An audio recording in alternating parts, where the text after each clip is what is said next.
नमस्कार साथियों, आप सभी का जंग इंडिया न्यूज में स्वागत है। आज हम बात करते हैं समाज में पति पत्नी के बीच बिगड़े संबंधों के बारे में। वर्तमान समय में लोग अपने परिवार की खुशहाली के लिए तरह तरह के जतन कर रहे हैं। पैसा कमाने में लोग कमाई के तरीकों को भी दरकिनार कर रहे हैं। 21वीं सदी का मनुष्य इतना स्वार्थी हो चुका है कि वह सिर्फ और सिर्फ अपने स्वार्थ तथा हित को सर्वोपरि मानते हुए दूसरों की इच्छाओं, विश्वास, अहित तथा खुशियों को भी ताक पर रखकर चल रहा है।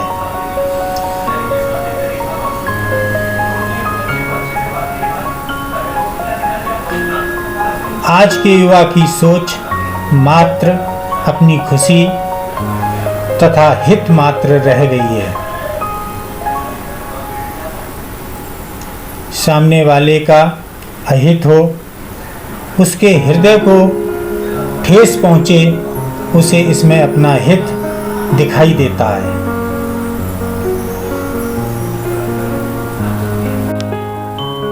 आज पति पत्नी के बीच बिगड़ते रिश्ते, आपसी असहमति तथा दोनों के बीच पैदा होती अविश्वास की नींव हमारे समाज की ही उपज है। समाज क्या कहेगा, यही सोचकर आज के माता पिता अपने ही बच्चों की खुशियों की बल चढ़ाने से नहीं चूक रहे हैं, जिसके परिणाम भविष्य में इतने खतरनाक हो रहे हैं जिसकी कल्पना मात्र से ही रूह कांपने लगती है। इसका ताजा उदाहरण अभी हाल ही में पति पत्नियों के बीच हुई हत्याएं हैं। आखिरकार ऐसा क्यों हो रहा है? इसका क्या कारण है? इन्हें कैसे रोका जा सकता है? इन्हीं प्रश्नों का एक मूल मंत्र कामसूत्र के रचयिता महर्षि वात्स्यायन ने दिया है। महर्षि वात्स्यायन ने अपने ग्रंथ में पति पत्नी के मध्य एक खुशहाल जीवन का मूल मंत्र दिया, जिसका पालन करने से हम अपने समाज तथा परिवार को सफल व खुशहाल बना सकते हैं। महर्षि वात्स्यायन द्वारा खुशहाल रिश्तों तथा जीवन के लिए दिया गया मूल मंत्र, स्त्री पुरुष का परिणय सूत्र में बंधने के बाद एक नया जीवन आरंभ होता है।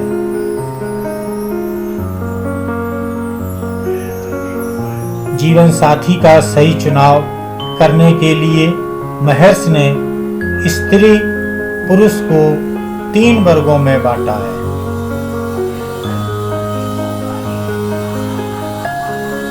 पुरुष के 3 वर्ग जिसमें उसे रखा गया है निम्नवत हैं। पहला, खरगोश के समान छोटा अर्थात सस। दूसरा, बैल के समान लंबा अर्थात ब्रश। तीसरा, घोड़े के समान लंबा तथा मोटा अर्थात अश्व। इसी प्रकार महर्षि ने स्त्रियों को भी 3 वर्गों में बांटा है। पहली, हिरनी के समान उथली अर्थात मृगी। दूसरा, घोड़ी के समान मझोली गहरी अर्थात बड़वा। तीसरी, हस्तनी के समान गहरी अर्थात हस्तनी। महर्षि के अनुसार इन्हीं वर्गों के अनुसार स्त्री और पुरुष को परिणय सूत्र में बांधना चाहिए। महर्षि वात्स्यायन द्वारा बताए गए इस मूल मंत्र का पालन करके हम अपने समाज तथा परिवार को 21वीं